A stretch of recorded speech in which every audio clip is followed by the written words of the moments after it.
반갑습니다. 차니쌤입니다. 이번 영상에서는 거주 공간의 변화와 지역개발 세 번째 단원입니다. 도시계획과 지역개발에 대해서 살펴보도록 하겠습니다. 바로 가시죠!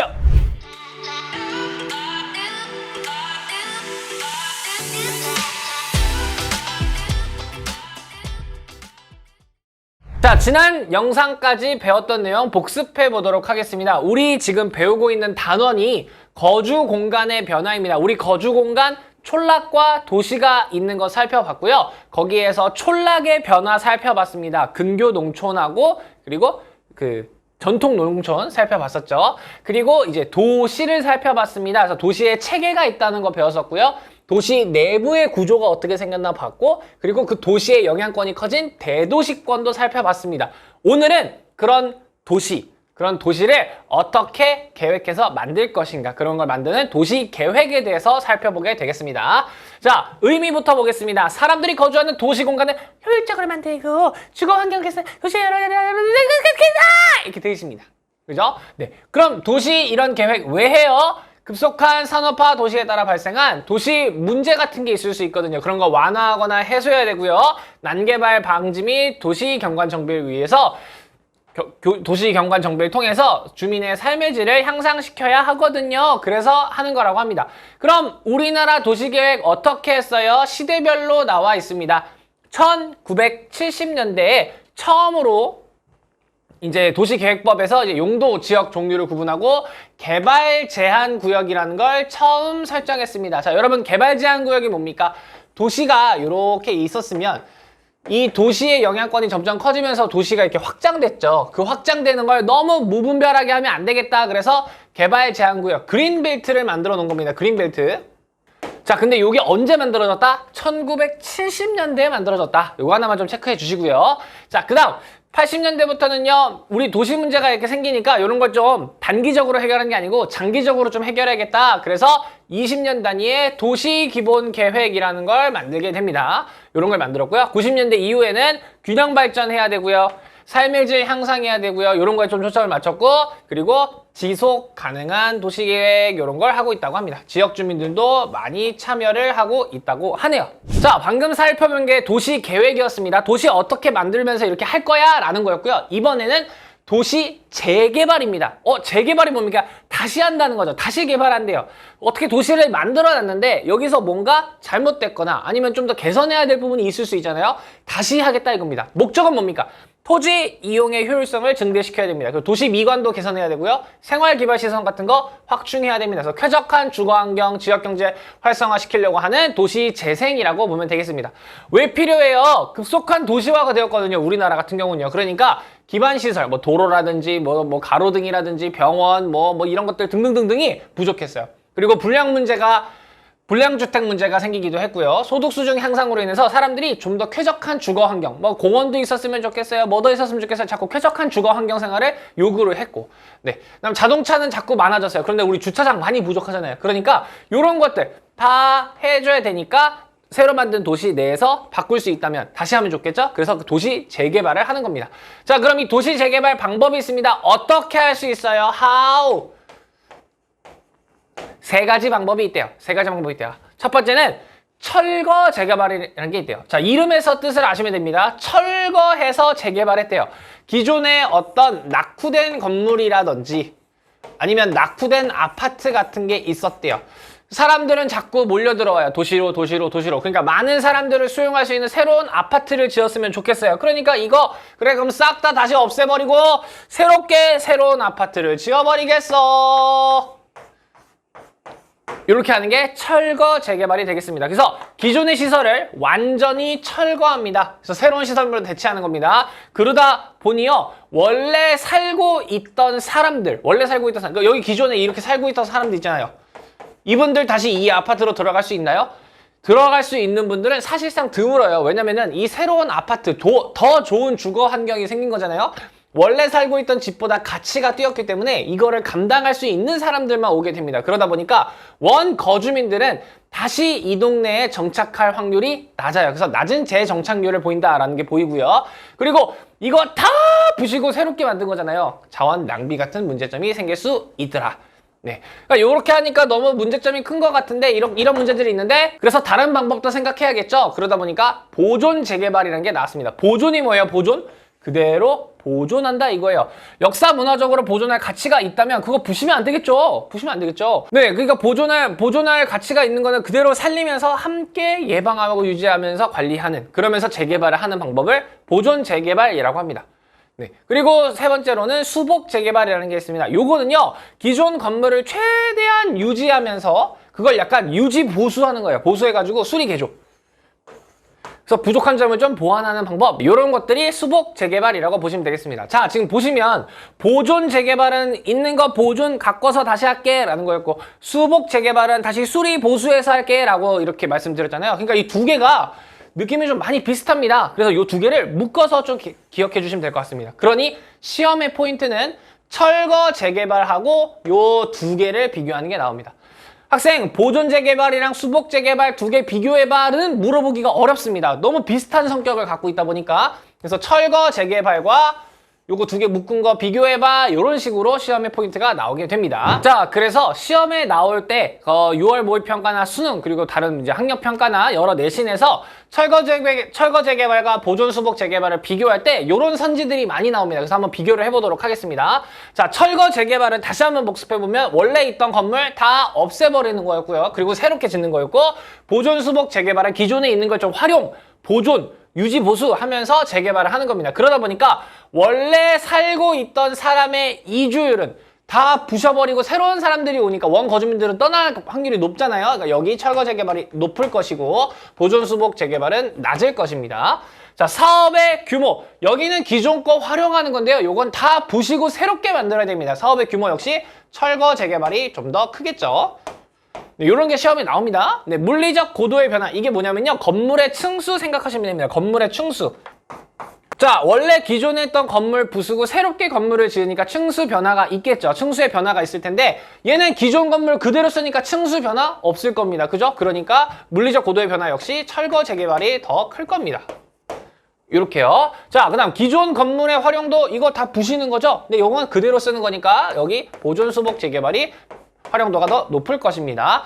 다음, 지역 주민이 참여한대요. 그럼 지역 주민이 그대로 남아있어야 좀 참여를 할 수 있겠죠. 근데 철거 재개발은 이주율이 높다고 했잖아요. 그러니까 여기 참여도가 떨어질 것이고, 기존에 있는 거 활용해야 되니까 지역 주민들 참여가 많을 것입니다. 자, 그 다음 지역의 상권이 유지되는 거, 흔히 말하는 단골들이라고 생각하면 되겠죠. 지역 상권이 유지됩니까? 새로운 사람들이 많이 유입되게 되잖아요. 원거주민은 떠나고 새롭게 거주하는 곳으로 오잖아요. 그러다 보니까 지역상권 유지가 어려울 것입니다. 그러나 여긴 기존에 있는 것을 활용하기 때문에 지역상권이 그대로 유지가 될 것입니다.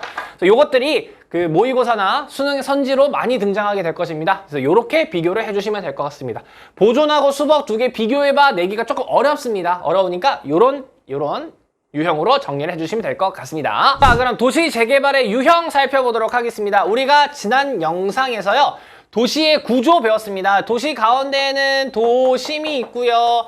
외곽으로 갈수록 뭐 주거지역이라든지 뭐 공업지역이라든지 이런 것들이 등장합니다. 이렇게 배웠었잖아요. 그러면 이런 지역들 어떻게 재개발할 거야를 보여주고 있는 겁니다. 자, 도심 재개발 보도록 하겠습니다. 도심의 규모가 확대됩니다. 그러다 보니까 이 도심의 주변 지역이 있었죠. 여기를 우리는 중간지역, 점이지대라고 했었잖아요. 그런 노시설이나 이런 것들이 있다면 그런 데를 상업업무지역으로 바꿀 수도 있겠죠. 자, 그리고 그렇게 되면은 고층 건물이 많아지니까 효율적인 토지 이용이 가능해질 겁니다. 우리가 이걸 집약적 토지 이용이라고 하죠. 네, 그리고 주차장 많아지면 주차 공간 확보가 될 거고, 교통 문제도 좀 완화가 될 수도 있고, 보행자 공간으로도 만들 수 있을 것이고, 공원 같은 걸 만들 수도 있을 것입니다. 그래서 도심 주변을 개발하는 게 도심 재개발이 되겠고요. 자, 여기 주거지 재개발 보겠습니다. 여기가 아파트가 너무 오래되거나 아니면 오래된 노후주택들이 많다 보면은 거기에 이제 더 많은 사람들을 수용할 수 있고, 아니면 거기에 환경 개선이나 생활기반 시설 확충하려고 새롭게 철거하거나 재건축을 해가지고 하는 그런 유형으로 재개발을 할 수 있다라는 거죠. 그래서 주로 주거지 재개발 같은 경우는 철거 재개발이 주로 이루어집니다. 자, 그러면 당연히 노후 주거 지역이 감소할 것이고 새로운 주거 환경이 생기니까 더 많은 사람들 유입할 수도 있겠죠. 자, 그다음 산업지역, 공업지역입니다. 공업지역은 뭐 도시 내에 노후 산업단지가 있을 수 있어요. 보기 안 좋을 수도 있겠죠. 그리고 노후 재래시장. 그 사람들이 그 전통 시장을 많이 가지 않는 이유가 환경 뭐라고 하죠? 위생이라고 해야 되나요? 그런 거에 좀 많이 예민하신 분들이 많이 안 가죠. 대형마트는 되게 깔끔한 이미지인데 시장 같은 경우는 아무래도 이렇게 길거리에 이렇게 팔기도 하시고 막 이러니까 아무래도 위생이 좀 별로야라고 해서 안 가시는 분들도 꽤 있단 말이에요. 그런 거 다시 새롭게 정비를 한다면 훨씬 더 많은 사람들을 오게 할 수 있고 일자리 창출도 할 수 있고 이렇게 지식 기반 산업이 발전할 수도 있는 산업단지 개발한다면 이렇게 될 수도 있겠죠. 그래서 요즘 노후 재래시장 같은 경우는 새롭게 완전 그 현대화 사업이라고 해가지고 굉장히 깔끔하게 착착착 이렇게 그 뭐라고 그러죠? 비도 이제 안 맞게 이게 건물 형태로 다 싹 다 바꿔주고 이제 막 시장도 카트를 끌고 가죠. 카트 끌고 가면서 이렇게 할 수 있잖아요. 네. 그래서 그런 식으로 시설 개선을 할 수 있더라. 이렇게 보시면 되겠습니다. 자, 교과서에 나와 있는 사례들 좀 보도록 하겠습니다. 서울의 강남 지역을 개발한 그 에피소드들이 쭉 나와 있는데요. 1970년대 이전만 하더라도요. 서울의 시가지가 아니었습니다. 강남은요. 서울이 강북 지역에서 확장이 되면서 강남을 재개발하게 됐습니다. 원래 이 강남 같은 경우는요, 그냥 농촌이었고, 그냥 그 누에고치를 막 이렇게 그냥 해가지고 뭐라고 그러죠? 그거 무슨 사업이라고 그러죠? 그거? 예, 편집자가 해줄 겁니다. 아무튼 그거 있잖아요. 그래서 여기 유명한 동네가 잠원동, 그래서 잠실 이래서 그 누에고치를 위주로 하는 사업이 많이 발달했던 동네들이었어요. 그런데 서울의 인구가 너무 증가한다. 그래서 70년대에 개발해야겠다. 그래서 개발을 엄청 합니다. 그러면서 뭘 했냐면 서울 중심에 있던 좋은 학교들을 강남 쪽으로 이주시켰죠. 그러면서 사람들이 어마어마하게 옵니다. 좋은 인력들이 많이 오게 됩니다. 그러니까 거주 환경들이 생기면서 좋은 직장들도 다 일로 오게 됩니다. 그래서 우리나라의 부도심의 역할을 하는 서울의 부도심 역할을 하는 그런 지역이 되었죠. 거의 이제 뭐 부도심이 아니라 거의 중심이라고 해도 과언이 아닐 정도로 엄청 성장을 했죠. 네, 강남 지역이었고요. 그 다음은 은평 뉴타운입니다. 여기는 이제 노후 주택이 굉장히 많았습니다. 근데 여기 이제 이렇다 보니까 많은 사람을 수용할 수 없고 이제 미관도 별로 좋지는 않고 노후 주택 많으니까 생활 환경도 좀 개선할 필요가 있고 그러니까 재개발을 쭉 합니다. 그래서 새로운 이런 아파트촌이 이렇게 생기게 된 거죠. 네, 그래서 노후주택을 계획적으로 정비하는 뉴타운 사업을 해가지고 불균형을 좀 해소하려고 했다. 이렇게 나와 있고요. 자, 그다음 요건 청계천 복원 사업입니다. 서울에 원래 그 조그만 하천들이 많습니다. 뭐 들어보신 적 있을 수도 있을 것 같은데 뭐 중랑천, 탄천, 뭐 성내천 뭐 이런 여러 하천들이 쭉쭉쭉 있단 말이에요. 그런 것 중에 하나 대표적인 게 청계천이었는데 요 청계천이 도심 한복판을 쭉 흐르다 보니까 이게 굉장히 좀 효율적이지 못했던 거예요. 그래서 이거를 덮습니다. 그걸 복개한다 그래요. 복개가 이렇게 드러낸다가 아니고 덮는답니다. 복개해버려가지고 여기 위에 도로를 만들어 놨어요. 근데 사실 이게 환경적으로는 굉장히 좋지 않은 거였죠. 그래서 다시 이 도로를 걷어내고 강물을 복원했습니다. 아직도 기억납니다. 쌤이 서울 주민이니까 이 사업을 할 때 정말 그 서울 사람들이 미친 듯이 욕했어요. 이걸 왜 하냐고.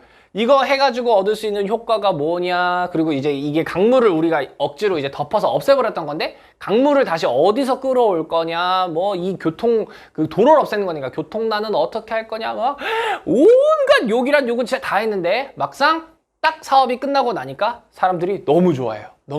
오히려 성공적인 사업이 돼버렸죠. 네.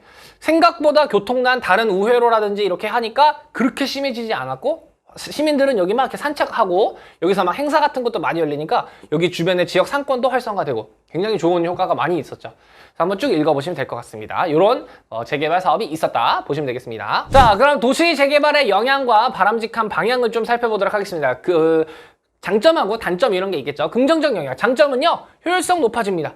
도시경관 정비되니까 쾌적한 도시환경 만들어질 수 있어요. 도로, 주차공간, 도보환경 이런 거 개선되니까 당연히 삶의 질이 향상될 것입니다. 그러나 단점도 있겠죠. 재개발로 인구만큼 재개발로 사람들이 많이 옵니다. 뭐 주거 재개발 이런 거 해가지고 아파트가 생기니까 사람들이 많이 왔어요. 근데 그만큼 아직 공공시설이 없다면 오히려 불편할 수 있겠죠. 그런 거 있고요. 그 다음에 철거 재개발. 완전 재건축이죠, 재건축 같은 경우는 너무 주거 비용이 많이 증가합니다. 그러니까 원래 살고 있던 아파트가 노후화된 주택이었는데, 원래 살고 있던 지역에 이 집이 노후화된 주택이었는데, 완전 신식 새로운 아파트를 지어버리면 이 비용이 엄청나게 증가한단 말이에요. 그러니까 원 거주민은 떠날 수밖에 없어요. 그래서 기존 공동체는 해체되고요. 기존 상권 해체로 자영업자 같은 경우는 새로운 영업 환경을 변화를 꾀해야 하고 그리고 중요한 젠트리피케이션이 발생하게 됩니다. 젠트리피케이션. 요 개념상 살펴보기 위해서 밑에 거 먼저 보도록 하겠습니다. 개발업자와 원거주민, 재개발 지역의 내 원거주민 간 이권을 둘러싼 갈등이 생기기도 한대요. 그러니까 여러분 그런 얘기도 있잖아요. 재개발을 하려고 하는데 이 사람들한테 이제 재개발하는 업체들은 땅을 사거나 이 집을 사야 할 수 있는 거잖아요. 철거를 해야 되니까. 근데 이분들이 안 나간다고 계속 하면서 받을 수 있는 돈을 이렇게 막 더 받는 경우도 있죠. 이게 뭐 좋다 나쁘다라고 표현한 건 사람들마다 자유겠습니다만 이런 걸로 인해서 갈등이 막 발생해가지고 원래 이제 빨리 재개발해서 사업이 진행돼야 되는데 사업이 뭐 지연되는 경우도 있고 뭐 이럴 수도 있으니까 뭐 그런 것 때문에 갈등이 많더라. 이렇게 좀 단점이 생길 수 있더라 이런 거고요. 젠트리피케이션 좀 살펴보도록 하겠습니다. 젠트리피케이션 깨끗한 화면에서 볼게요. 자, 젠트리피케이션 일단 단어에서 뜻을 좀 아셔야 됩니다. 젠틀맨 할 때 젠틀이에요. 젠틀맨이 뭡니까? 단정하고 딱 이렇게 약간 신사 이런 의미지 않습니까? 젠틀해진다 이거예요. 어디가? 장소가 젠틀맨이 된다 이거예요. 젠틀맨이 약간 또 이렇게 중산층이라는 그런 의미도 내포하고 있거든요. 그래서 중산계층, 더 나은 삶의 질을 갖고 있는 그런 장소로 탈바꿈하는 현상 이렇게 보시면 되겠습니다. 자, 이렇게만 보면 선생님 되게 좋은 것 같은데요 라고 생각할 수 있는데 그렇지 않습니다. 여기에 이제 물론 좋은 젠트리피케이션도 있습니다만 대부분 좀 부정적이다 보니까 우리가 뭐 뉴스에서 이런 말이 나오면 되게 부정적으로 인식하는 경우가 많아요. 좀 정확하게 이해를 하고 넘어갈 필요가 있습니다. 자, 어떤 거냐면요. 이런 겁니다. 자, 우리가 도시에 대해서 배웠었잖아요. 도심이 있었고 여기 주변 여기가 중간지역 점이지대였습니다. 도시가 확장되기 이전에 도심지역에서 나왔던 주거지역이나 공업지역들이 시간이 지나면서 노후화가 된 그런 곳이라고 볼 수 있었겠죠. 그런 곳이라고 배웠었죠. 자, 그러면 여기는 사실은 도심과 가깝기 때문에 굉장히 금싸라기 땅입니다. 접근성이 좋죠. 도심과 접근성이 좋은 동네인데 노후화된 주택, 노후화된 공장들이 아직도 있으니까 사실상 도시의 미관도 좀 해치고 좀 좋지 않은 면이 있어요. 그러다 보니까 여기를 투자자들이라고 그러죠. 돈 많으신 분들은 사실 여기를 개발하고 싶어요. 새롭게 개발하고 싶어요. 이런 데 새롭게 개발하고 싶어요. 새로운 주거지역으로 바꿀 수도 있어요. 그래서 우리가 뭐 요즘 주상복합이란 말도 많이 하잖아요. 1층이랑 여기 아래쪽은 상가를 만들고 위에는 이렇게 오피스텔 쫙 만드는 그런 걸 만들 수도 있고 아니면 여기다가 멋진 공원 같은 걸 만들 수도 있어요. 도심 내 공원 같은 거 만들어가지고 잘 할 수도 있고 아니면 이 공업단지를 높은 빌딩으로 바꾸면 더 많은 업무 공간을 창출할 수 있겠죠. 그러니까 이렇게 바꾸는 것 자체를 젠트리피케이션이라고 합니다. 이런 노후화된 공간을 새롭게 바꾸는 거예요. 말 그대로 젠틀맨이 되는 거잖아요. 젠틀맨이 되는 거. 자, 그리고 요거 비슷하게 또 뭐가 있냐면요. 이런 게 있습니다. 자, 어떤 동네가 있어요. 그렇게 막 땅값이 비싼 동네도 아니고 그냥 그런 동네였어요. 그런데 골목이 있었는데 거기에 임대료, 월세가 싸니까 여기에 소상공인들이 모여 살기 시작한 거예요. 소상공인. 저는 꽃가게를 하고 싶어요. 자그마한 꽃가게를 하고 있습니다. 저는 조그만 카페를 운영하고 있어요. 저는요, 조그만 뭐가 있을까요? 조그만 공방을 운영하고 있어요. 뭐 이런 식으로 영세 상인들이 이렇게 모여가지고 이 거리를 꾸미기 시작합니다. 임대료가 싸니까요. 이런 사람들이 모여요. 그러니까, 한두 명 관광객들이 왔는데, 여기 너무 분위기 좋다. 여기 너무 이쁘다. 사진 찍어야지. 막 찍으니까 어디에 올려요? 인스타에 올리는 거예요. 카페인에 올리죠. 카카오, 페이스북, 인스타. 카페인이라고 그러던데 요즘에. 카페인에 올려요. 그럼 어떻게 됩니까? 여기가 핫플레이스가 됩니다. 사람들이 막 해지죠. 엄청 바글바글해진 사람들. 줄도 길어지고요. 막 이렇게 됩니다. 그러면 누가 눈독들이냐면 대기업들이 눈독들입니다. 대기업들이 와, 이 많은 사람들 우리 카페로 오게 하고 싶다. 우리 식당으로 오게 하고 싶다. 그런 생각이 드는 거예요. 그러니까 자그마한 영세 상인들이 이렇게 조금만 가게를 할 때 옆에다가 이만하게 떡 하고 카페를 차려요. 스타벅스. 또 막 이제 여기 있는 사람들 선크림 필요하지 않을까? 뻑 해가지고 올리브영. 이거 빡 해가지고 프랜차이즈 햄버거집 이렇게 하는 거예요. 규모 자체가 다른 거예요. 대기업들이 오니까. 대규모 자본이 들어왔다고 표현합니다. 대규모 자본이 들어오니까. 그러니까 여기 있는 영세 상인들은 잘 영업하고 있었는데 대기업들이 왔어요. 일시적으로 더 많은 사람들이 올 수도 있어요. 그러나 이 사람들이 대규모로 영업을 하다 보니까 그 주변의 땅값, 임대료를 올려버립니다. 대기업들이 왔으니까. 그러니까 여기 영세상인의 원래 집주인은 아예 옆집 여기 스타벅스 이런 데는 월세를 따따블로 올려줬대. 근데 나도 이제 올려야 될 것 같아. 나도 따블로 올릴게. 아니 원래 나는 영세상인 작은 상인이었는데 갑자기 월세 2배 내라고 그러고 막 관리금 더 내라고 그러고 이러면은 감당이 안 되는 거예요. 이 대기업들은 감당할 수 있지. 근데 이 소상공인들은 감당이 안 돼. 그래서 이 소상공인들이 더 이상 장사 못 하겠어요. 그래서 떠나요. 떠나요. 자, 뭐만 남았습니까? 대기업들만 남았죠. 여러분, 우리나라 관광지가 대부분 다 이런 모습이죠. 그래서 우리나라 관광에 메리트가 없다고 하시는 분들은 전국에 어딜 가도 똑같다 이거예요. 서울의 이태원 경리단길 이렇게 변했죠. 소상공인들 다 떠나고 대기업들만 남았어요.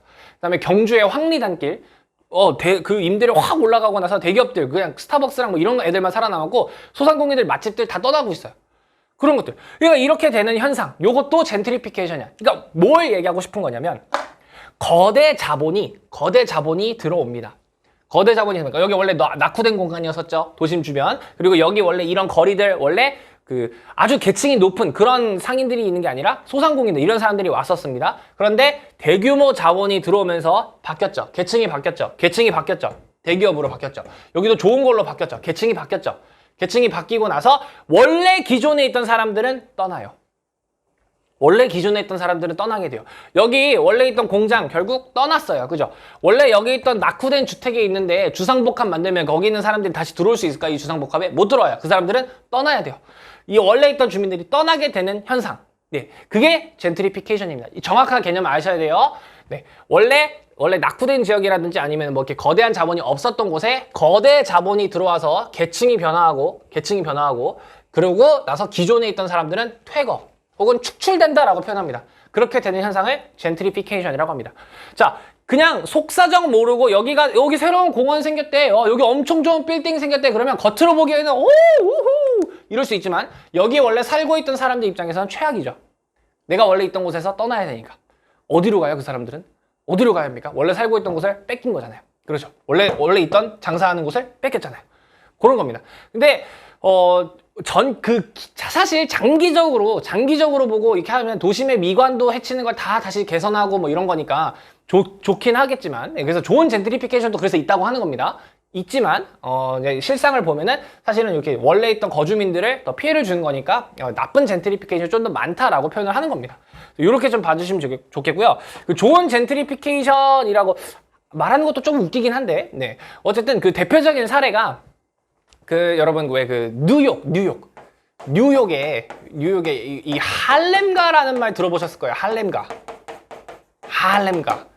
듣기만 해도 무서운 등골이 오싹해지는 동네 아닙니까? 그죠? 여기가 해외 이주민이죠. 그 이주민들이랑 뭐 이게 이민자들이 모여가지고 이제 동네 타운을 형성하는 거기서 이제 뭐 마약이라든지 뭐 총기 사건이라든지 뭐 이런 사건들이 많으니까 할렘이 원래 나쁜 뜻도 아닌데 할렘가라고 하면은 원래 그 지역 이름인데 할렘가가 굉장히 막 안 좋은 뉴욕이 안 좋은 이미지라고 해서 막 여기 관광객들 가지 마세요 막 이러잖아요. 그러니까 뉴욕시에서도 이게 골칫거리였겠죠. 그래서 여기를 재바꿔요. 다시 바꿉니다. 탈바꿈. 그래서 여기에 막 미술관 같은 것도 새로 짓기도 하고 아니면 여기 이제 막 그 벽화 같은 거 새롭게 문화 사업 같은 것도 막 해가지고 관광객들도 올 수 있게끔 바꾼 거예요. 근데 그것도 젠트리피케이션입니다. 필요하겠죠. 그런 이미지 탈피하니까. 네, 그래서 젠트리피케이션의 의미 정확하게 한번 살펴보시고요. 그리고 텍스트 다시 보도록 하겠습니다.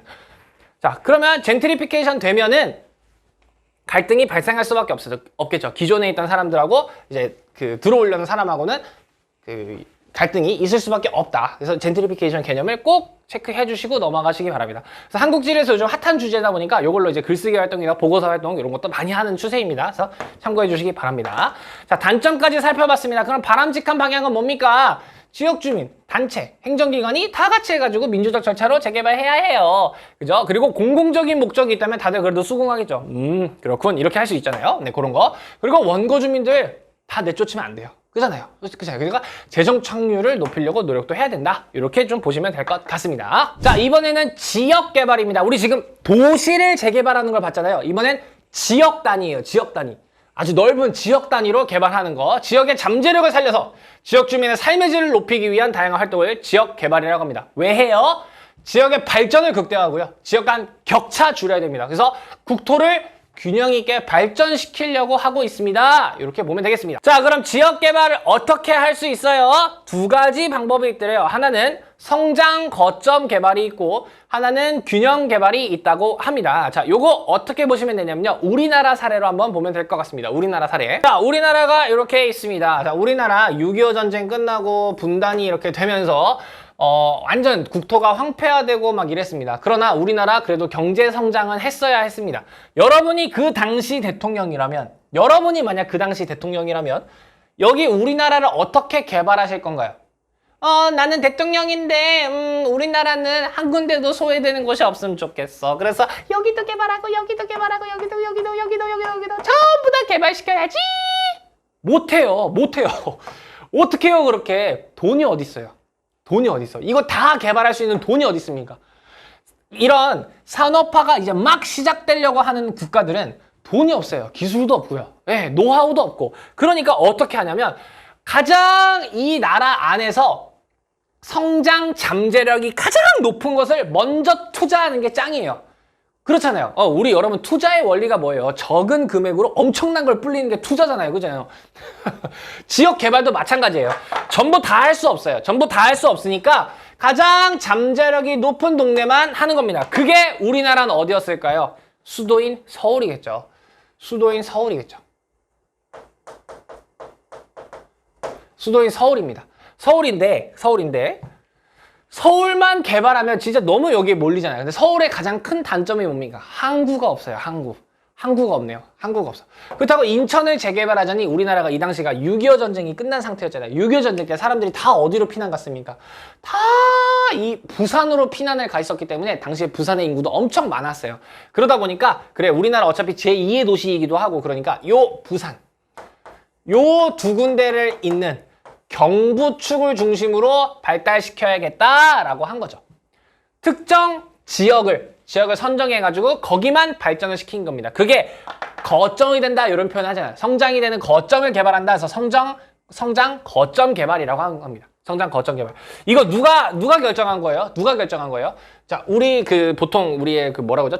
정부라고 해야 되나? 정부의 그 체계를 한번 보면 가장 위에 대통령이 있죠.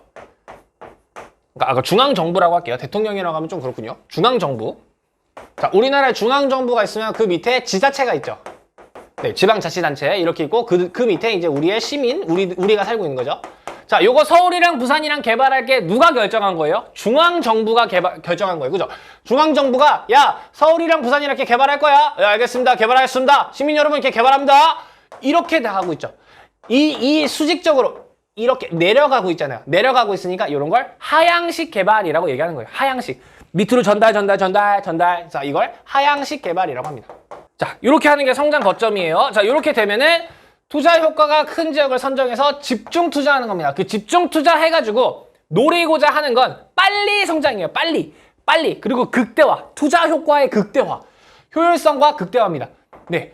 자, 그럼 장점은 뭐예요? 가장 효율적으로 투자한 거죠, 이거는. 가장 효율적으로. 사실 뭐 이런 다른 지역도 투자하고 싶은데 가장 효과가 좋을 것 같은데 한 거잖아요. 그러니까 효율적으로 투자한 거예요. 그러나 단점은 일단 첫 번째, 하향식 개발이죠. 지역 주민이 참여하지 않았습니다. 네, 거의 안 하죠. 거의 못 하죠. 뭐 이렇게 하는데. 그죠? 두 번째는 사실 이거예요. 자, 성장 거점을 개발했다는 얘기는 자, 서울하고 부산 개발하면 그 부산하고 개발에 했던 효과가 다른 이 낙후된 지역들, 아직 개발을 하지 못했던 이런 지역들에도 퍼지겠지. 그 효과가 퍼지겠지 한 거예요. 그 효과가 퍼지겠지 한 게 파급 효과예요. 파급 효과. 좋은 긍정적 효과가 이렇게 가겠지 한 거예요. 이게 파급 효과예요. 그러나 우리나라 파급 효과가 있었습니까? 아니죠. 오히려 거꾸로 됐죠. 이 개발하지 않았던 강원도라든지 충청도라든지 전라도라든지 이런 지역들은 전부 다 서울로 가면 일자리가 많대. 부산이나 이런 데 가면 공장 많아서 일자리 많대. 돈 많이 벌 수 있대. 사람들 다 일로 가버렸잖아요. 모든 산업시설, 모든 뭐 서비스업 이런 것들 다 서울, 부산 이쪽으로 몰렸잖아요. 오히려 퍼질 줄 알았더니 아니네. 오히려 얘가 빨아들이고 있네. 이걸 역류 효과라고 합니다. 파급 효과를 기대했는데 역류 효과가 너무 크면 오히려 지역 격차는 커지게 되죠. 다른 데 균형적으로 발전시키려고 한 건 아니지만 균형적으로 좀 되겠지라고 기대했지만 그게 전혀 안 된 거죠. 그래서 이런 단점이 있을 수 있다. 이게 성장 거점 개발입니다. 그래서 얘는 전부 다 골고루 개발한 게 아니기 때문에 불균형 개발이라고 합니다. 불균형 개발. 불균형 개발. 자, 이렇게 되니까 문제가 심해졌습니다. 우리나라. 서울하고 부산에만 미친 듯이 사람들이 몰렸어요. 그래서 서울, 부산 이 경부축 중심에 있는 도시들만 엄청 발달했죠. 그러면 안 돼. 그러면 안 돼. 그렇게 해서는 안 돼. 그렇게 해서는 안 돼. 그러면 어떻게 해야 돼? 다 균형적으로 개발해야 해. 어떻게 하면 좋을까? 그래서 이제는 균형 개발이라는 걸 하기 시작합니다. 누가 건의했겠습니까? 못 살겠어요. 힘들어요. 왜 우리는 개발 안 시켜줘요? 여기만 해요. 우리가 거꾸로 좀 개발 좀 해야 될 것 같아요. 지자체도. 중앙정부한테. 이제 우리도 이제 좀 투자해주시고 공장 좀 지어야 될 것 같은데요. 우리도 좀 해야 될 것 같습니다. 거꾸로 이제 올라가는 거예요. 거꾸로. 거꾸로 건의하는 거예요. 그래서, 알겠어. 그렇게 해야 될 것 같아. 오케이. 그렇게 하도록 해. 하는 거. 거꾸로 올라가고 있죠? 그래서 이걸 상향식이라고 합니다. 상향식. 상향식. 자, 이거 이제 할 수 있다는 얘기는 어느 정도 이제 자본도 생기고 했다는 얘기예요. 그래서 주로 선진국들이 합니다. 주로 선진국들. 네. 성장 거점은 개발이 막 시작되는, 산업화가 시작되는 국가들이 했잖아요. 네, 선진국들이 주로 이런 방식을 채택해서 하고 있습니다. 그래서 낙후 지역에 먼저 투자하는 거예요. 낙후 지역에. 이거 하는 이유는요. 이제 균형적으로 발전해야죠. 한쪽만 발전하고 이런 거 안 돼. 형평성 추구해야죠. 그러다 보니까 지역 간 균형 성장할 수 있고요. 지역 주민들이 직접 이렇게 참여하니까 의사결정을 존중해 줄 수 있어요. 그러나 이거는 효율적으로 하는 건 아니에요. 투자의 목적이 뭐예요? 요만큼 투자해서 이만큼 불리는 거라고 했잖아요. 근데 얘는 요만큼 투자해서 한 요 정도 얻을 수 있는 거예요. 얘에 비해서 큰 효과를 거두지 못하니까 효율성은 낮아요.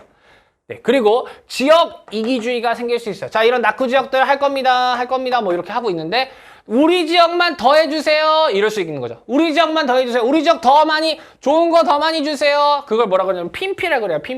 핀피가 뭐냐면요, Place in my front yard. 내 앞마당에 좋은 거 갖다 주세요. 좋은 거. 종합병원 내 앞으로 와요.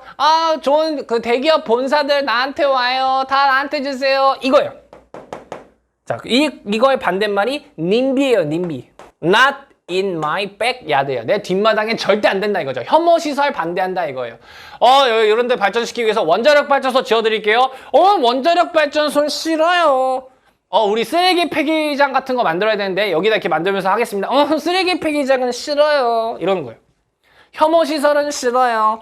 좋은 시설은 좋아요. 이러고 있는 거예요. 지역 이기주의. 이런 게 생길 수 있더라. 그래서 성장 거점 개발, 균형 개발 이렇게 비교를 좀 해놓으시면 좋을 것 같습니다. 네. 자, 그럼 우리나라는 이 국토 개발을 어떻게 했는지 살펴보도록 하겠습니다. 우리나라는 70년대에 이제 국토종합 개발 계획이라는 걸 발표하면서 우리나라를 어떻게 발달시킬 건지 계획을 쭉 세웠습니다.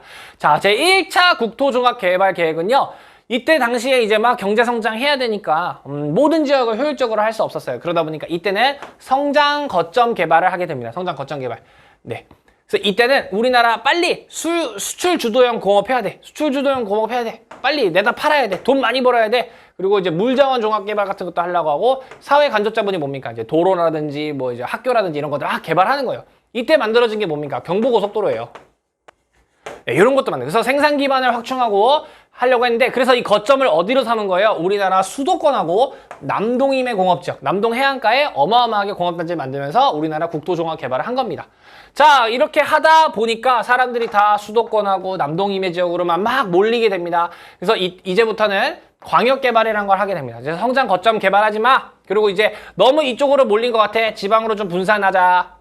그리고 이제 국민들 복지도 좀 신경 쓰고 자연환경도 좀 보존해야 될 것 같아. 이렇게 하면서 생활환경도 개선하고 개발 가능성은 좀 전국으로 좀 확대시키자. 이렇게 했다가 3차가 됩니다.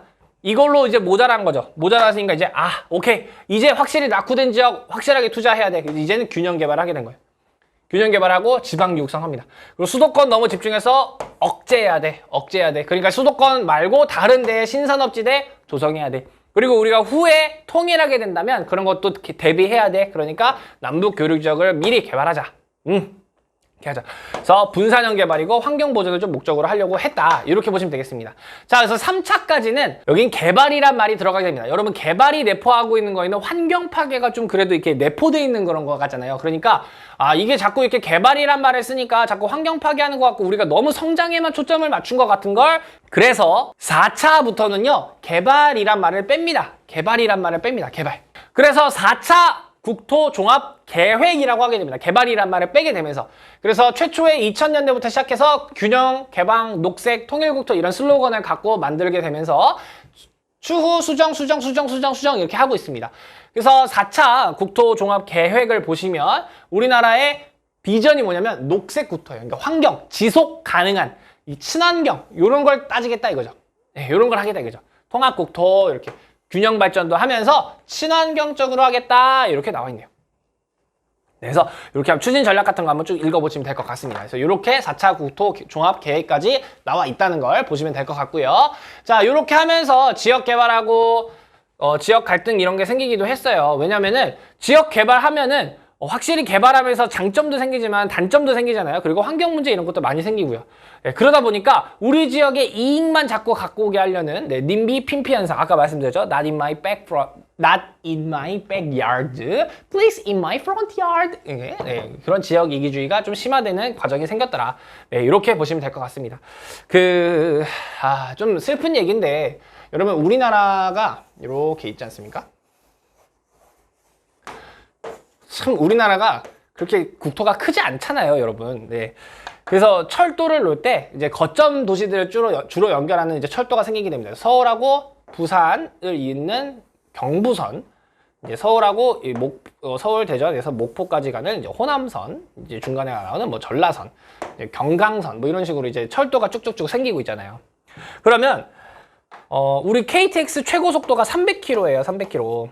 300km인데 이 300km의 속도를 내기 위해서는 중간에 정차역이 많으면 안 되겠죠. 근데 사실 우리 집 앞에 철도가 딱 지나간다고 생각해 보세요. 우리 집 앞에 바로 앞에 지나가 철도가. 그럼 여기에 역 하나만 만들어주면 참 좋겠죠. 그러니까 우리나라는 이 요구가 너무 많아요. 너무 많으니까 자꾸 중간중간 역이 자꾸 생겨요.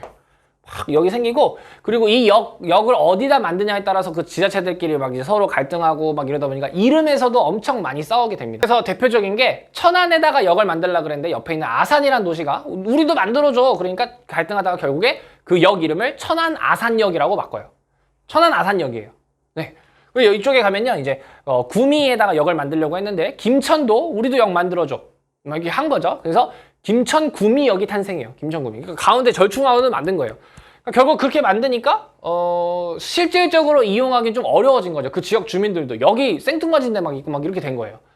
그러다 보니까 우리나라가 좀 확실히 이런 지역 이기주의가 굉장히 좀 심한 것 같습니다. 서울도 마찬가지죠. 서울도 이 안에 이제 GTX라는 이제 새로운 광역 노선 만들려고 하니까 우리 동네에도 역 만들어주세요. 우리 동네 지나가야 돼요. 계속 그러고 있잖아요. 막 그런 얘기를 하고 있으니까 이게 확실히 우리나라가 좀 풀어나가야 할 숙제가 아닌가 싶습니다. 네. 자, 그리고 제가 이제 말씀을 못 드렸던 거에 제4차 국토종합계획에서 이제 국토의 균형 발전이랑 이런 걸 하기 위해서 만든 두 가지의 도시가 있습니다. 그게 뭐냐면 혁신도시하고 기업도시입니다. 기업도시. 요 두 개의 주제는요, 정말 시험이 많이 나옵니다. 그래서 꼭 좀 기억해 주시기 바랍니다. 뭐냐면요, 우리나라의 수도권에 어마어마하게 많은 공공기관이라든지 이런 것들이 다 모이게 됐습니다. 그러니까 지방에는 아무것도 없는 그런 실정이 됐어요. 지방을 발전시킬 수 있는 방법이 없습니다. 그럼 여러 가지 뭐 대학교라든지 다 수도권에 있잖아요. 그죠? 근데 대학교를 다른 데로 보낼 수는 없어요. 왜냐면 대학교는 사립이잖아요. 사립. 내 땅이야. 내 땅. 내 땅인데 네가 왜 나가라 말아야? 이럴 수 있잖아요. 그죠? 못 보내요. 하지만 우리나라 정부 소유라면, 정부 소유권은 정부가 가! 이러면 가야죠. 가야 돼요. 그러니까 정부가 생각한 게 수도권에 있는 공공기관들을 지방으로 좀 뿌리면 지방들이 발전할 수 있지 않을까? 그러면서 좀 혜택을 준 거예요. 그렇게 뿌렸으니까 그 지역에 좀 혜택 줄게. 그러면서 만든 도시들이 혁신도시예요. 공공기관 뿌리면서 만든 도시. 이 혁신도시가 시험에 정말 잘 나옵니다. 정말 잘 나오니까 위치를 좀 체크해 주실 필요가 있습니다. 위치 체크 좀 해볼게요. 자, 일단 수도권의 균형 개발을 위해서 만들었다 그랬지 않습니까? 그래서 수도권에는 없습니다. 이게 포인트예요. 수도권에는 없어요. 수도권에 없습니다. 네, 지방으로 보냈기 때문에. 그래서 어디 있냐면 대표적인 데가 원주에 있습니다. 원주. 여기 쓰면서 할까요? 네, 원주가 있고요. 원주. 그 다음에 진천이 있습니다. 진천. 충북 진천이에요. 충북 진천이 있고요. 순서대로 쭉 내려갈게요. 이쪽으로 이렇게. 자, 전북에 있는 전주. 그리고 여기 나주. 네, 그리고 이쪽으로 이제 와볼게요. 여기 경북에 있는 김천. 네, 그리고 경남의 진주. 여기 위로도 쓰겠습니다. 같이. 네, 그리고 대구, 울산, 부산, 제주가 있습니다. 제주, 서귀포가 있습니다. 서귀포. 자, 여러분 이렇게 있습니다. 그래서 이 부분들이 이제 백지도라든지 이런 데서 색칠돼가지고 여기는 혁신도시다 이런 식으로 나옵니다. 혁신도시의 정확한 내용까지는 너무 광범위하고요. 이런 데 만들었다라는 것만 체크해 주시면 될 것 같은데, 자, 지금 보시면 대도시에도 있습니다. 울산, 부산, 제주도 혁신도시입니다. 혁신도시인데, 여러분 이거 참 학생들이 많이 헷갈려 하더라고요. 자, 부산이 혁신도시예요? 아닙니다. 이게 아니라 혁신도시가 이 부산 안에 있는 거예요. 이렇게 포함되는 겁니다. 이렇게 부산광역시가 있으면 여기만 혁신도시인 거지 부산 전체가 혁신도시는 아닌 거죠. 세종시도 행정중심 복합도시가 여기에 있는 거지 세종시 전체가 행정중심 복합도시가 아닙니다. 네, 아무튼 그런 거. 자, 그래서 대도시에도 있어요. 대도시 있는데 한국지리에서 대구, 울산, 부산, 제주는 다른 시험 문제에서도 낼 게 너무 많아요. 너무 많으니까 지금 대도시가 아닌 진주, 원주, 진천, 전주, 나주, 김천은 꼭 체크를 해주시기 바랍니다. 다른 데는 혁신도시이지만 다른 시험 주제로도 낼 게 너무 많아요. 대구는 뭐 공업, 섬유로 낼 것도 많고요. 기후로도 낼 게 너무 많습니다. 부산, 울산, 뭐 원자력 발전이라든지 공업이라든지 뭐 낼 게 너무 많아요. 제주도 낼 거 당연히 많죠. 낼 거 너무 많은데 다른 지역들은 확실히 이런 대도시에 비해서 시험 주제가 좀 떨어집니다. 그러니까 혁신도시를 꼭 이 도시들은 기억을 좀 해주실 필요가 있습니다. 그 다음이 기업도시입니다. 기업도시는 한 도시 내에 이렇게 일부 공간에 기업들 다 유치해가지고 기업들 너네 할 수 있는 거 자유롭게 한번 활동해봐. 우리가 지원해줄게 해서 만든 게 기업도시입니다. 이 기업도시는 4군데가 있습니다. 4군데. 4군데가 어디 있냐면 원주, 충북, 태안, 해남에 있습니다. 4군데입니다. 4군데. 태안, 원주, 충주, 해남, 영암, 해남 이쪽입니다. 자, 그런데 이렇게 하고 보니까 여러분 원주는 2개 다죠. 원주는 그래서 꼭 기억해 주시기 바랍니다. 원주는 둘 다네요. 원주는 둘 다 있네요. 그러니까 원주는 시험에 정말 자주 나오는 도시 중에 하나입니다.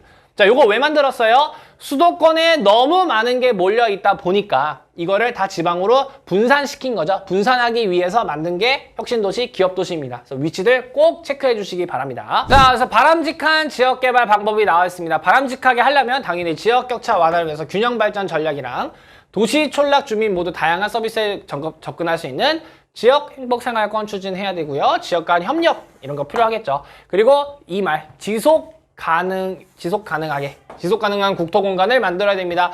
우리는 과거에 너무 발전에만 신경 썼어요. 발전에 중점을 두고 있었어요. 그러나 이제는 미래 변화를 할 수 있게 해야 한다. 그래서 5차 국토 종합 계획이 발표가 되었습니다. 네, 4차가 수정하다가 이제 5차가 발표가 되었습니다. 그거의 핵심은 미래 변화, 지속 가능성이겠죠. 네, 이번에는 국토 개발을 했더니 생겼던 공간 및 환경 불평등에 대해서 보도록 하겠습니다. 자, 이게 가장 큰 거죠. 수도권과 비수도권의 격차가 매우 커졌습니다. 원인은 우리가 당시에 성장 위주의 하향식 개발, 거점 개발을 했기 때문이죠. 그래서 현재는 수도권의 인구, 산업, 핵심 기능이 다 몰려 있습니다. 전부 다 몰려 있죠. 그러다 보니까 수도권은 집값 상승, 교통 혼잡, 모였더니 불이익이 생긴 게 더 많아졌어요. 그리고 비수도권은요, 경기 침체랑 인구 유출이 있습니다. 여러분, 서울 사는 사람들은요, 배달의 민족 키잖아요? 배달의 민족 키면요, 스크롤 내려도 끝이 없어요, 진짜.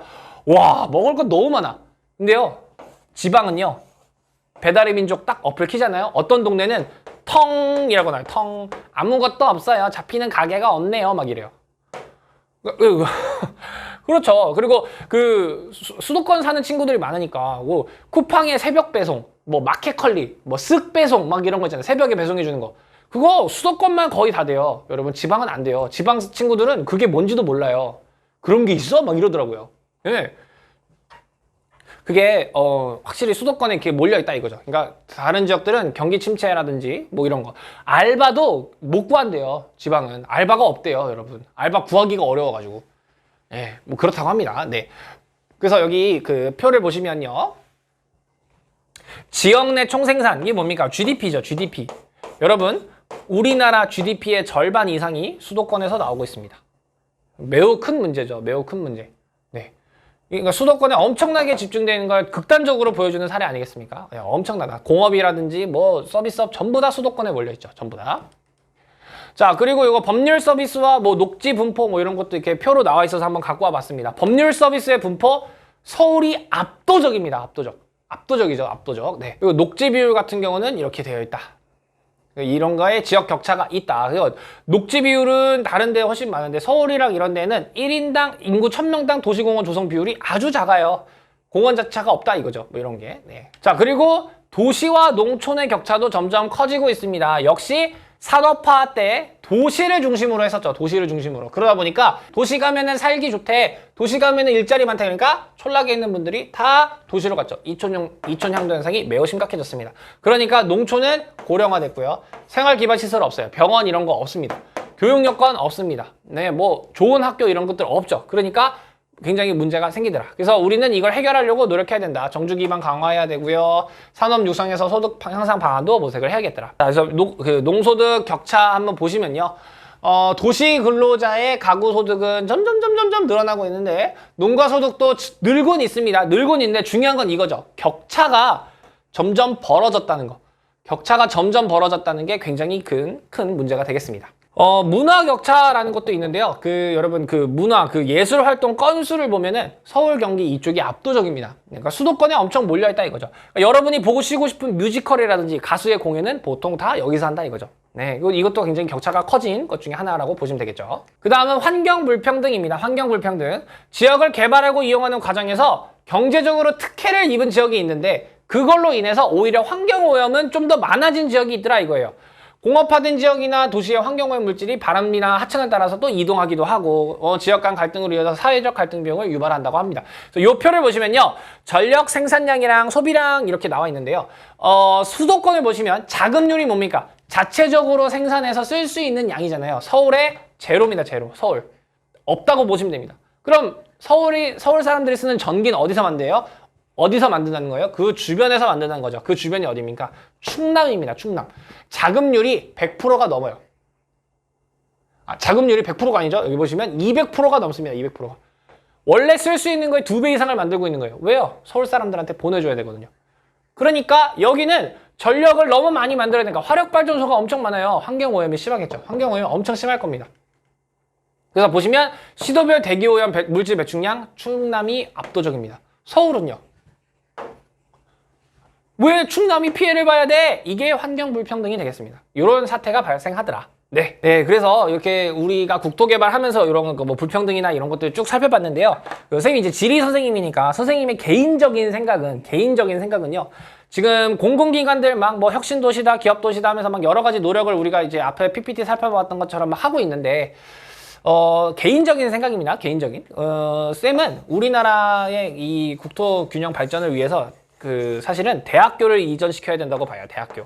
서울에 너무 많은 대학교들이 모여 있습니다. 서울에 상위 10개 대학이 다 서울에 있죠. 그러니까 지방 거점 국립대학들의 좀 경쟁력이 많이 확보가 돼야 되고 좀 사실 강제적이라도 좋은 대학들을 지방으로 분산시켰으면 좋겠어요. 여러분 고려대가 막 여기 있고 막 연세대가 여기 있고 막 중앙대 여기 있고 뭐 홍대 여기 있고 하양대는 여기 있고 막 이렇다고 생각해 보세요. 사실 서울로 사람들이 몰려든 결정적 이유는 대학이죠, 대학. 여기 다른 지방에서 자란 친구들이 결국 대학교는 서울로 와야 하기 때문에 그럼 서울로 와서 서울에 있는 인프라랑 이런 걸 맛보고 와 여기에 기업들이 많은 이유는 그 대학에서 졸업한 친구들 바로 쓰기 위함이잖아요. 그래서 대학들이 좀 분산하는 게 좋지 않을까. 개인적으로 그렇게 한번 생각을 해봅니다. 공공기관들 뿌렸더니 공공기관 주말에는 거기서 일하고 집은 여전히 서울이잖아요. 그런 분들이 대부분이죠. 아무튼 개인적인 생각이었습니다. 자, 이렇게 해서 개념 정리는 모두 끝이 났습니다. 수능 문제 보여드릴 테니까요. 한번 풀어보시고요. 기출문제 해설 들어보시기 바랍니다. 문제 나갑니다.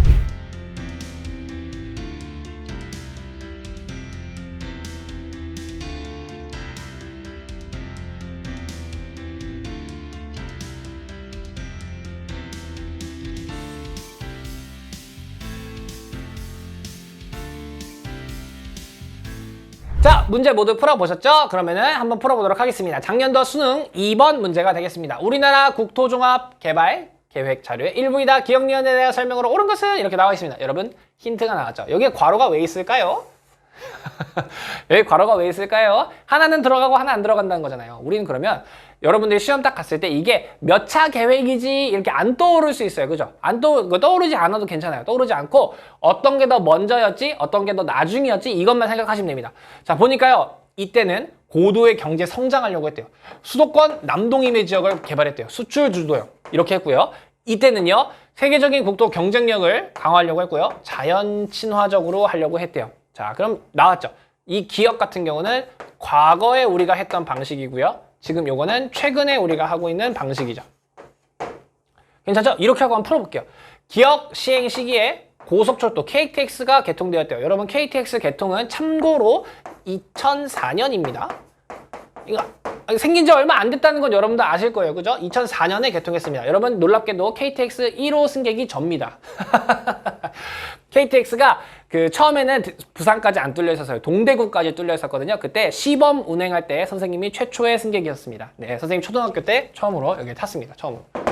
아직도 기억납니다. 초등학교 담임선생님한테 선생님 저 내일 KTX 따라가요. 결석해야 돼요. 이러고 빠지고 KTX 타고 왔던 기억이 납니다. 선생님이 최초 승객이에요. 네, 틀렸죠?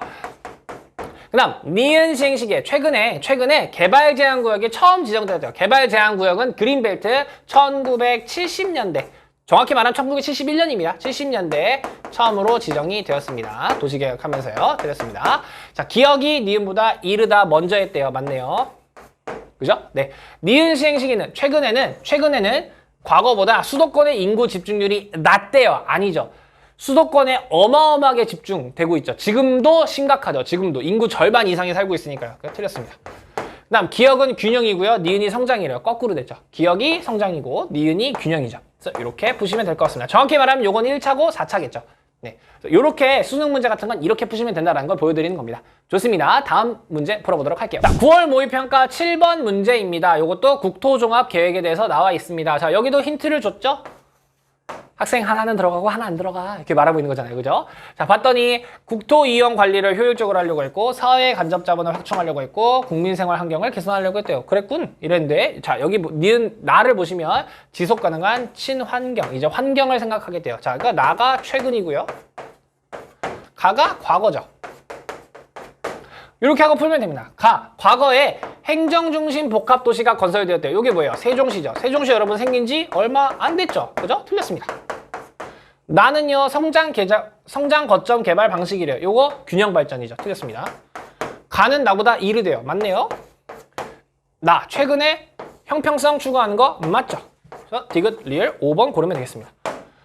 이렇게 보시면 됩니다. 네, 2차, 4차가 되겠죠. 구체적으로 얘기하면. 근데 중요하지 않습니다. 과거인지 최근인지만 찾으면 문제는 다 풀립니다. 다음 문제 넘어가 볼게요. 자, 6월 모의평가 20번 문제입니다. 글을 읽으면서 한번 해보겠습니다. 수도권은 행정구역상 서울, 인천, 경기도래요. 맞네요.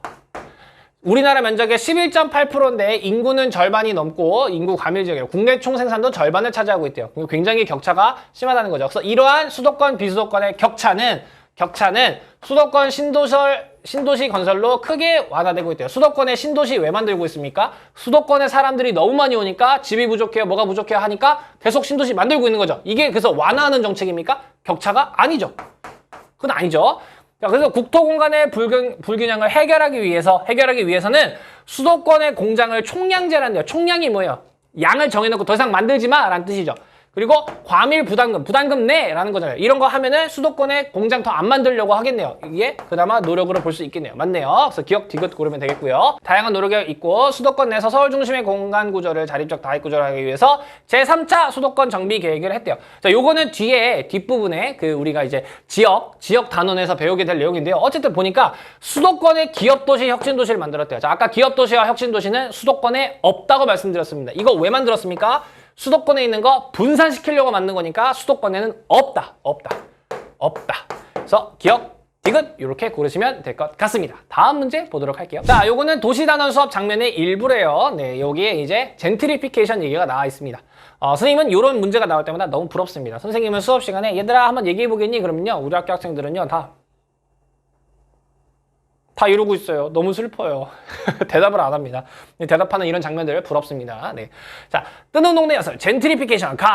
젠트리피케이션은요, 교외 지역에서 주로 발생한대요. 아니죠. 아까 선생님 그 그림 그려서 보여드렸다시피 도심 주변에서 많이 일어납니다. 도심 주변에서 틀렸습니다. 자, 서촌의 변화 한번 읽어볼게요. 골목과 한옥으로 고즈넉한 분위기를 자아내던 서촌은 한옥을 활용했대요. 활용해서 관광지와 산업공간으로 바뀌면서 변화의 몸살을 앓고 있대요. 서촌에 사람과 돈이 몰려오면서 꽃가게, 세탁소가 떠났대요. 자, 기존 거를 활용은 했지만 떠났대요. 그래서 젠트리피케이션 중에 하나겠죠. 요거는 기존 거를 활용했으니까 보존이나 수복 재개발 중 하나일 겁니다. 그죠? 근데 나는 주로 철거 재개발을 했대요. 아니죠? 활용했다며요. 그다음 내수동 볼게요. 종로구 내수동 일대는 슬럼화가 진행됐대요. 노후 주거지가 있어가지고 재개발해가지고 아예 오피스텔 주상복합 아파트 단지를 만들어버렸대요. 완전 이거 없애버리고 새롭게 만든 거죠. 요게 철거 재개발이 되겠네요. 다로 인해 층수가 높아졌어요. 물리적 고도의 변화. 맞네요. 그다음 다는요 주로 다고죠. 내수동은요 주로 보존이래요. 아니죠, 이거 철거죠. 철거했고요. 내수동이요 서촌보다 기존 건물의 활용도가 높아요. 아니죠, 이거 다 부셨잖아요. 그죠? 틀렸습니다. 그래서 누구죠? 병이죠. 네, 병을 고르면 되겠네요. 이렇게 문제 접근하시면 되겠습니다. 자, 이렇게 해서 거주 공간의 변화와 지역 개발의 모든 내용이 끝이 났습니다. 아이고, 긴 영상 보시느라 너무너무 고생 많으셨고요. 선생님은 이제 다음 단원인 생산과 소비의 공간, 한국지리 하이라이트죠. 네, 농업, 공업, 서비스업, 자원으로 돌아오도록 하겠습니다. 네, 영상 복습해 보시면서 혹시나 궁금한 점 있으시면 언제든지 댓글 남겨주시고요. 선생님 다음 영상으로 찾아뵙도록 하겠습니다. 그럼 다음 영상에서 만나요. 화이팅!